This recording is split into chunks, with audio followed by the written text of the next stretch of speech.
Bok, si Julie Baisa, ang ating Mojo is on the line. Nag-attend siya ng disaster briefing kanina sa Malacanang. Disaster briefing ha, hindi disasters briefing. Okay, pasok natin si Julie Baisa. Julie.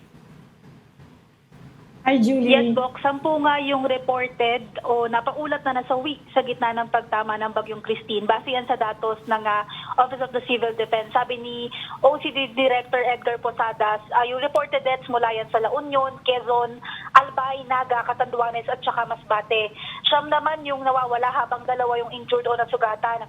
Nilinaw naman ng OCD na for validation pa daw itong mga bilang na ito kasi kinoconsolidate pa rin nila yung impormasyon nila with PNP and other law enforcement agencies.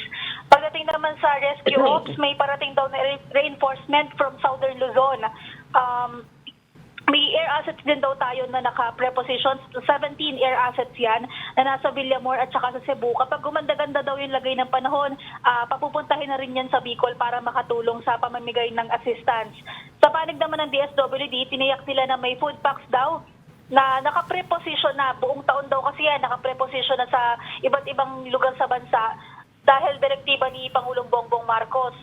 So, meron doon na more than 100,000 na gumagana ngayon, ipinamamahagi ngayon, and papunta na rin daw yung additional 100,000 food packs. Yung relief operations ng DSWD, nakasentro siya sa Naga at Camarines Sur. Aside from the food packs, may mga water filter na rin daw na naipadala para naman sa mga pagkakaroon nga ng malinis na tubig.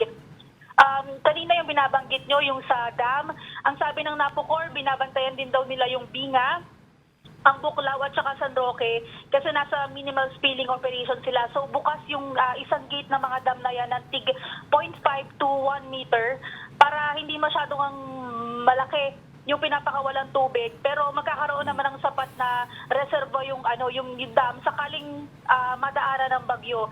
And kagaya nga din sinasabi nyo, kontrolado daw yung pagpapakawala nila ng tubig para hindi nga magdulot ng pagbaha sa low-lying areas.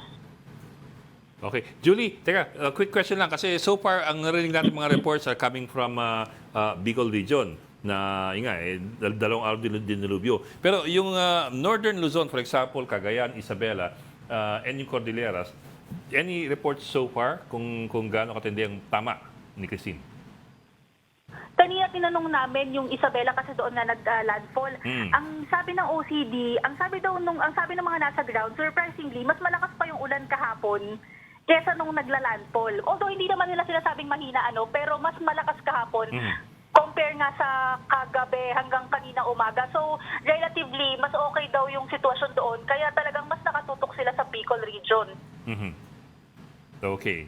Julie, napag-usapan ba yung mga classroom? Kasi may report kami na more than 200 classrooms doon sa mga affected areas completely wasak and more than 400 damaged. Napag-usapan ba yun kung anong gagawin? Miss Ami, kanina nga tinatanong namin yung mga na-damage nga na infrastructure. Ang sabi ng OCD kanina, wala pa raw silang consolidated information kaya hindi kami nabigyan ng any information sa agri, sa infra damages. So hindi din siya na-discuss kanina sa briefing. Meron bang specific kasi kahapon nagutos si President Marcos na yung mga EDCA sites daw gamitin as jump-off points for relief. Ngayong araw, meron bang dagdag na specific instruction from Malacanang? Kanina kasi sa briefing, hindi nila na-brief ang Pangulo. Kumbaga, bumaba lang yung mga concerned government agencies. Natanong namin itong sa EDCA, ang sabi nila, kino-coordinate pa daw yan ni FND, ni Secretary Kibo.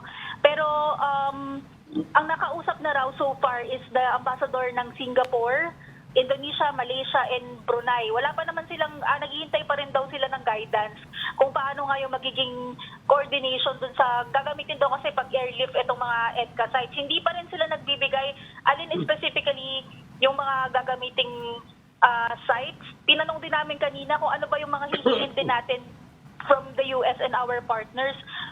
Possible naman daw na hindi natin kailanganin ng aircraft kasi meron nga tayong 17 air assets na on standby. So, mas malamang daw na mas kakailanganin nga natin yung manpower at saka additional relief goods. Okay. Okay. So so far walang malaking report sa OCD coming from Northern and Central Luzon.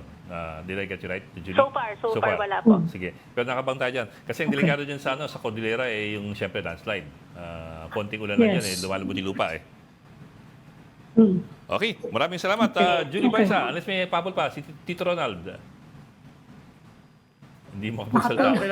Thank you. Ngiti ka na lang, Tito Ronald. Okay, maraming salamat, Julie Baisa, reporting Thank you from po. the Thank you, Office of Julie. Civil Defense.